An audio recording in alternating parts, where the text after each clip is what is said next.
Hey, how's it going, guys? Steve and Mike here from Roto Junkies, and we're here to talk to you guys about some buy-sell candidates for your fantasy football leagues. Maybe some guys who's a little undervalued that you could target in trades, guys who are overvalued who you might want to dish out and get what you can for them. And just a reminder, check us out on Facebook at Roto Junkies, Twitter Roto Junkies, and Instagram Roto Junkies, and make sure you check out our waiver wire pickups from last night on YouTube. So, Mike, let's talk about quarterbacks. Who are you liking this week? Well, I mean, speaking of our waiver wire pickups, I think we had a good one last week with Jay Cutler, and I think that's a guy whose stock is just going up. I mean, you look at what did Matty Ryan really have coming into this year? Everybody was so high on him. He had the two dominant wide receivers. He had the great, tight end Antonio Gonzalez, and someone who they finally thought they could get going out of the backfield in Steven Jackson. Now tell me, what does Jay Cutler have? He's got Matt Forte, better than Steven Jackson, Martellus Bennett, who's looking decent over the middle. And I'll take a healthy Alshon Jeffrey over a hurt Roddy White any day. Brandon Marshall, absolute beast. I mean, I'm just looking at it with the weapons and the volume of passes he's getting out there. It's almost like, what we were envisioning for Matt Stafford coming into this year, where he's got all these weapons around him. It's finally clicking for him. He's got a really, really good matchup this week against that non-existent Washington Redskins secondary. You absolutely gotta love him going into this week. If you're on your bye week, you got Drew Brees. Maybe throwing an offer for him. Guys are still not too set on him. He's usually that second quarterback. Let's say somebody was on the bye last week with Matt Ryan. They picked up Jay Cutler. Throw him in something there and try to get Jay Cutler in your squad this weekend. He's gonna have a huge game. Yeah, I agree with you. I don't even think it's just going to be a huge game. He's got his bye in week 8, and I think from there on out, he's going to continue to be one of the better quarterbacks in the league. So let's talk about guys we don't like. For me this week, I'm not so high on Michael Vick with that quarterback controversy, if you will, over there in Philadelphia. Nick Foles looks to be a better fit for the offense than Michael Vick is. Granted, he's not a rushing threat, but he's still at a rushing touchdown. I think this is as high as we're going to see Vick's stock for the remainder of the season. Yeah, I mean, my big thing is that now we've seen Nick Foles. He's no longer the unknown. Yeah, we saw him towards the end of last year in that Andy Reid stale, dump it off to Bryce Brown and LaShawn McCoy offense. Under this new Chip Kelly offense, he looks fantastic, hitting Riley Cooper for a touchdown, Deshaun Jackson getting him going, Shady McCoy's production didn't go down. You got to figure, if those weapons can keep going, the quarterback's interchangeable. So if you can get even that 70, 80 cents on the dollar for a guy like Mike Vick, you got to do it this week. Yeah, I'm with you. If you have Michael Vick, it's not like you didn't have a backup quarterback to begin with. We all know his injury risks. Sell him while you still can. Let's move over to wide receivers. We got a couple interesting theories this week at wide receiver. Who do you like? My likes, I mean, it's a guy who I would have gotten laughed out of the building on coming in on draft day, and that's Denarius Moore. Guy is absolutely crushing it right now. I mean, he's just filling that role for Terrell Pryor, where he's getting these passes and he's making the moves in space. Terrell Pryor, he's always a threat for his legs, so the linebackers can't, they can't stay back in coverage as far as they'd like to. It's opening up those little in between routes for Moore, and Moore gets things done with his feet. You gotta love the production you've gotten from him so far. He's probably out there for a lot of people, which is what I really love about him, especially on the bye week. Guys, if he was a must start in 3 wide receiver leagues, maybe you can dish him out, get something, and something that's not really doing too well for you, or just a piece that you're not really that attached to, and get a guy who I think could be, a top 25, top 20 wide receiver going forward. I like him as a top 20 wide receiver going forward. Don't forget, he's still the wide receiver 1 on a team who all of a sudden has a quarterback that no one thought we were going to have a quarterback over there in Oakland. And, even last year, he was quasi-productive with Carson Palmer throwing the ball. We thought the weapons were the problem with Carson Palmer last year. It turns out Palmer's the problem with Carson Palmer. So, Denarius Moore's definitely got a target, especially on his bye week. Someone's going to be willing to sell him. Guys we don't like. I'm not a fan of Andre Johnson anymore. Had high hopes for him coming into this year. 1,500 receiving yards last year, 100 receptions. I thought he could duplicate it this year. But that quarterback issue over there in Houston is just terrible. Oh man, it's just a shame right now. The fans are all cheering when Matt Schaub goes down, and they're cheering for T.J. Yates. I mean, I get it. The guy won a playoff game, but it wasn't with his arm. I see a lot more just going to the ground with this one, pumping up Arian Foster's value, maybe even getting Ben Tate going again. The fact of the matter is, I just don't see how, in good conscience, as an offensive coordinator, you can put the ball in the hands of a quarterback when quarterback play has cost you so many weeks in a row. They're just not. It's a dysfunctional offense. It's the ground game that's going to get them going. Sell Andre Johnson if you can get 70, 80 cents on the dollar for him. So what are we looking at there? Like a Torrey Smith, Josh Gordon type? Oh my goodness! If you can get Josh Gordon or Torrey Smith for Andre Johnson right now, you should be doing backflips.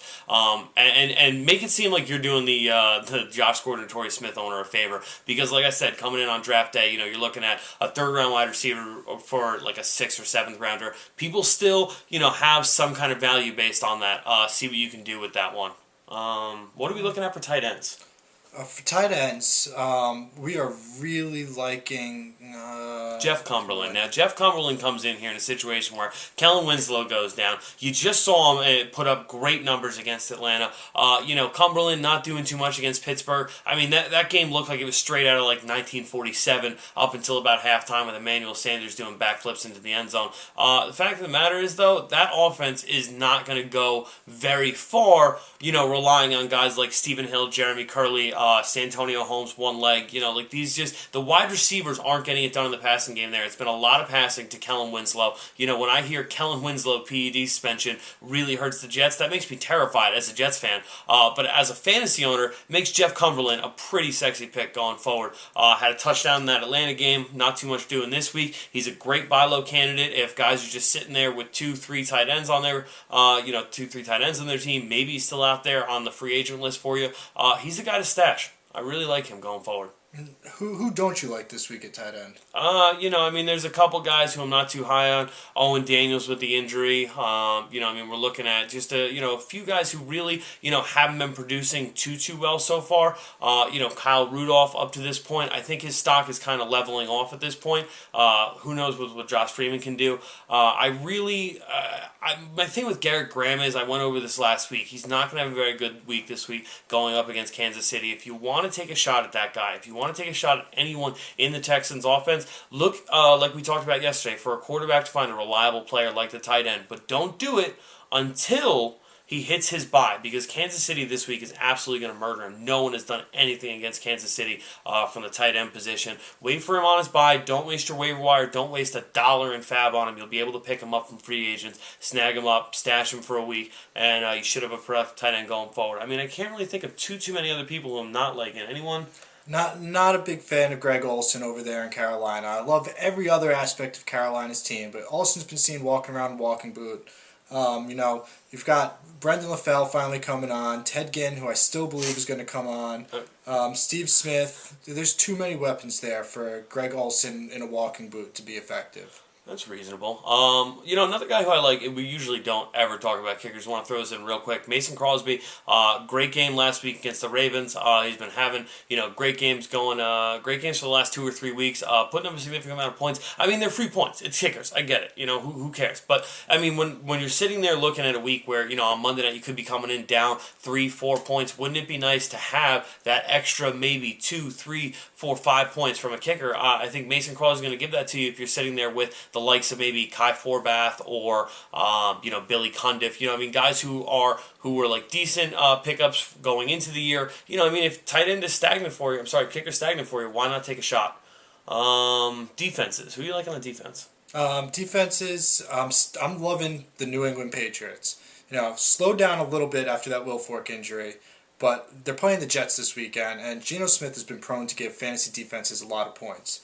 New England's defense has been underrated for much of this season, and I think starting with this Jets game, we're going to see them take back off and be one of those premier fantasy defenses. Even with the Talib injury, I still think great defense. Yeah, and Mayo's down too, but really all that tells me is people are going to be able to run on them a little bit more. It doesn't mean they're going to be putting up, bigger passing numbers, scoring more points. They're going to have to try to grind it out, keep the ball out of Tom Brady's hands. I love that for a defense going forward. You've seen it work with Carolina, teams just trying to run on them, not being able to get much done in the passing game. It's a solid defense. They were great those first couple of weeks. They put up decent, passable numbers against the Saints, and that's one of those high-powered offenses in the NFL. It's only going to go up from here. Defenses I'm hating on. The guys I drafted probably about 2 rounds too early, and that's the Houston Texans. The fact of the matter is, when offenses have to play defense, which has been the case now in, 4 games in a row for the Texans, you're going to be losing points. That's just how it goes. Pick sixes absolutely murder you. I know the default for most leagues is that pick sixes go against your point total. I know it is for my Texans. I'm pulling my hair out. You know who's given up the least amount of yards so far this year? The Houston Texans? Yep, and they're killing me with this fantasy defense. They're a middle of the pack to a low-end fantasy defense. They've been dropped a crazy amount in a couple of... I see that little red flag on the side telling me these guys have been dropped. I want to hold on to them. I don't see how. If I can trade them for anything at all. I'd trade them for a kicker at this point. I think I might trade them for, Blair Walsh. All right, now what you guys have been waiting for, running backs. Who do you like this week? Stephen Ridley. Okay, I know Stephen Ridley has disappointed fantasy owners everywhere, and many of you are cursing under your breath right now at the mere mention of his name. But we saw him come on this last week. Mike predicted it. I didn't agree with him, but we saw Stephen Ridley come on this past week. Patriots offense isn't the Patriots offense of old. Amendola is going to be out again. Edelman's filled in admirably, but not by no means is he stretching the field. Campbell Tompkins is starting to catch passes. He's grown hands. But the Patriots have recommitted to running the ball, it seems like. They ran the ball a ton against New Orleans last week, and Stephen Ridley was their bell cow. I absolutely love him. You got to figure LeGarrette Blount, flash in the pan. Brandon Bolton just can't get anything started. Leon Washington seems to be just special teams guy. And Shane Vereen's, another 3-4 weeks away from making his return. For me, buying, the Stephen Ridley stock is almost like, taking on Apple right when they signed Steve Jobs again. It's one of those things where everybody and their mother was down on him. And now I look at him. He just put up a great week this week. People, especially Stephen Ridley owners, might be trying to get out from underneath that draft pick. I don't think it's a smart move. I think if you can get him for the likes of Mojo Drew or Darren McFadden or Ryan Matthews, jump on that right now. I see nothing but the stock to go up for Stephen Ridley. We always knew he had the talent. He just didn't have that commitment to the run game, and I think it showed this week. That's what they want to get back to. Another guy to keep an eye on, just sneaky PPR, half-point PPR. Chris Agbayani out in Cleveland. Guy's putting up, I think it's 24 receptions 16 receptions on 22 targets.